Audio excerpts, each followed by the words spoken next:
அடியார்கள் இப்படி வருந்தக்கூடாது பெருமானே. எனவே அடியார்கள் வருத்தத்தை நீ பொறுத்து கொள்பவன் அல்ல, இது நீயே சொன்னது. எனவே உன் வாக்கை மெய்ப்பிக்கும் வண்ணமாக நீ என்னுடைய துன்பத்தை நீக்கி கொடுன்னு கேட்டார். பாடிக்கிட்டே வந்தாரு. கொடுக்க முதல் தொடங்கும் போது இதுவரைக்குமே செய்யலையே அப்படிங்கறனால ரொம்ப வருத்தத்தோடு சொன்னார், வாழ்ந்து போதீரே. இந்த சொல்லு ரொம்ப கடுமையான சொல்லுதான். ஆனாலும் அந்த நம்பிக்கைக்குரியவர்களுக்கு இதை விட வேற வழி தெரியாது. ஏன்னா நாமெல்லாம் நம்பல, அதனால சொல்றது இல்லை. நான் போய் சிவருமான்ட்ட போய் வாழ்ந்து போகிறேன்னு சொல்லுமா என்ன? ஏன் சாமி முதல்ல நம்பினியா நீ முதல்ல கேட்பார். நம்மள நாம 10 பேர்த்தோட ஒன்னா எல்லா சாமியும் சொல்லி வச்ச மாதிரி அவர்த்தையும் சொல்லி வைப்போம். இந்த சாமி காப்பாத்துனா அந்த சாமி காப்பாத்தாதா அப்படிங்கிற நினைவுல போய் நின்று வாழ்ந்து போகிறே குடிச்சு வெளியே தள்ளுறா முதல்ல. இவன் எல்லாம் வந்து வாழ்ந்து போகிறேன்னு சொல்றாரு, நம்மள வெளியே தள்ளி விட்டுருவாரு.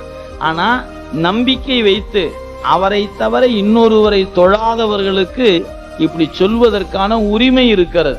அதனாலதான் அருணகிரிநாதரும் கேட்டார், கெடுவாய் மனனே அத சொன்னார், இந்த பால் வாழ்வு என்னும் மாயையில் வீழ்வாய் என்று என்னை விதித்தனையோ முருகா, இப்படி போய் வீணா போறக்கா அங்கிருந்து என்ன இப்படி பிறவியில கொண்டு தள்ளுன, வாழ்வாய் இனி நீ மயில் வாகனனே. நல்லாரியா முருகா, என்ன இப்படி பாடாப்படுத்திக்கிட்டு நீ நல்லாரு அப்படின்னாரு.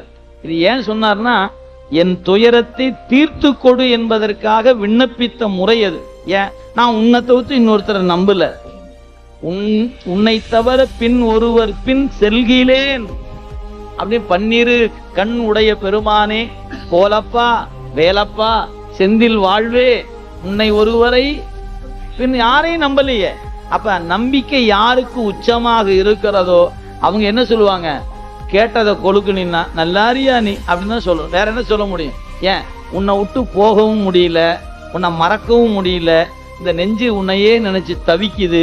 இந்த தவிப்பை பார்த்துட்டு இறங்கி வராம நீ இப்படியே நின்னா நான் வேற என்ன சொல்லட்டும்? நல்லா இருந்தா சொல்லணும்.